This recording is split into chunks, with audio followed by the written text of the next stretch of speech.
Hello guys, today I will share you induction type directional overcurrent relay।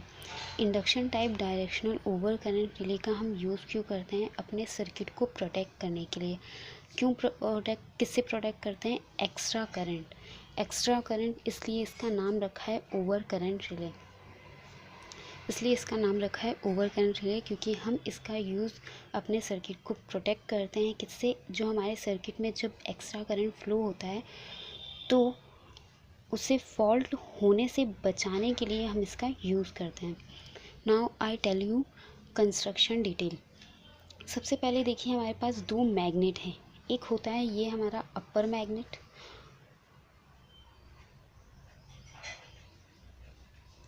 और नीचे होता है ये हमारा लोअर मैग्नेट। अपर मैग्नेट जो होता है उसमें हम पोटेंशियल कॉइल को वाउंड करते हैं, इसकी वाइंडिंग करते हैं और इसके साथ हम कनेक्ट करते हैं पोटेंशियल ट्रांसफार्मर। पोटेंशियल ट्रांसफार्मर क्या करता है? इसे सप्लाई देता है। दूसरा जो हम लोअर मैग्नेट में करंट कॉइल वाउंड करते हैं, जिसे हम क्या किसके साथ कनेक्ट करते हैं? फ्रॉम सीटी, मतलब करंट ट्रांसफार्मर के साथ कनेक्ट करते हैं। इसके बाद है हमारा एक एल्युमिनियम डिस्क है। ये हमारी एल्युमिनियम डिस्क होती है जो कि हमारे टू स्ट्रिप सर्किट से कनेक्ट रहती है।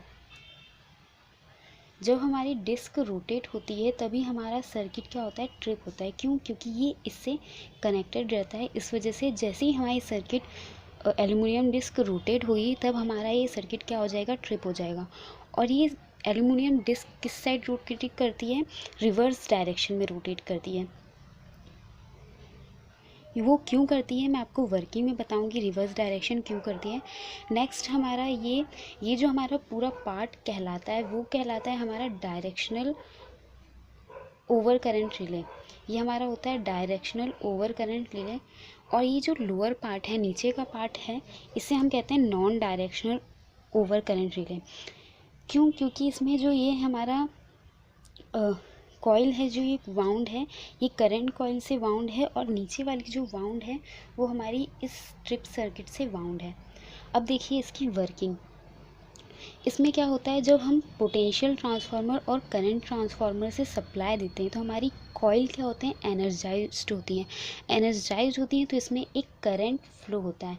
जब इनमें करंट फ्लो होता है तो यहाँ पे एक मैग्नेटिक फील्ड क्रिएट होती है और वो मैग्नेटिक फील्ड किस पर डिपेंड करती है? करंट के फ्लो पर डिपेंड करती है। जिस तरफ हमारा करंट फ्लो करेगा उसी तरफ हमारे मैग्नेटिक फील्ड क्रिएट होंगी। अब जो ये मैग्नेटिक फील्ड क्रिएट हो रही है इसमें इसके कारण क्या होगी? फ्लक्स क्रिएट होगी, जिसे हम कहेंगे फ्लक्स 1, और जो यहाँ पे क्रिएट होगा उसे हम कहेंगे फ्लक्स 2। अब ये फ्लक्स 2 और फ्लक्स 1 की वजह से क्या होगा? एक टॉर्क क्रिएट होगा। क्यों टॉर्क क्रिएट होगा? हमें पता है लेंज लॉ क्या करता है? हमेशा जिस तरफ मैग्नेटिक फील्ड फ्लो हो रही है उसका ही अपोज करता है, जिसकी वजह से क्या होता है? टॉर्क क्रिएट होता है। और वो टॉर्क किस साइड क्रिएट होता है? रिवर्स डायरेक्शन की तरफ। इसलिए हमारे जो कॉइल, जो एल्युमिनियम डिस्क है वो किस तरफ रोटेट करती है? रिवर्स डायरेक्शन में रोटेट करती है। जब एल्युमिनियम डिस्क रिवर्स डायरेक्शन में रोटेट करेगी जैसे ही, तो हमारी ये किससे कनेक्टेड है? ट्रिप सर्किट से कनेक्टेड है। हमारा पूरा सर्किट क्या हो जाएगा? ट्रिप हो जाएगा। यही हमारा directional over current relay. As a same as हमारा जो नीचे वाला पार्ट है वो भी इसी तरह से वर्क करेगा। कैसे? जब हमारे इस कॉइल में करंट फ्लो होगा, यहाँ पे जब हमारा करंट आएगा तो यहाँ पे भी क्या होगा? एक मैग्नेटिक फील्ड क्रिएट होगी। जब एक मैग्नेटिक फील्ड क्रिएट होगी तो यहाँ पे फ्लक्स क्रिएट होगा, ये जो क्या कहलाएगा? फ्लक्स 1। और जो यहाँ पे क्रिएट होगा वो क्या कहलाएगा? फ्लक्स 2। तो ये दो फ्लक्स क्रिएट होंगे जिसकी वजह से यहाँ पे एक क्या होगा? टॉर्क क्रिएट होगा। जो टॉर्क किस डायरेक्शन में होगा? रिवर्स डायरेक्शन में। तो हमारी जो ये एल्युमिनियम डिस्क है वो किस तरफ रोटेट करेगी? रिवर्स डायरेक्शन में रोटेट करेगी।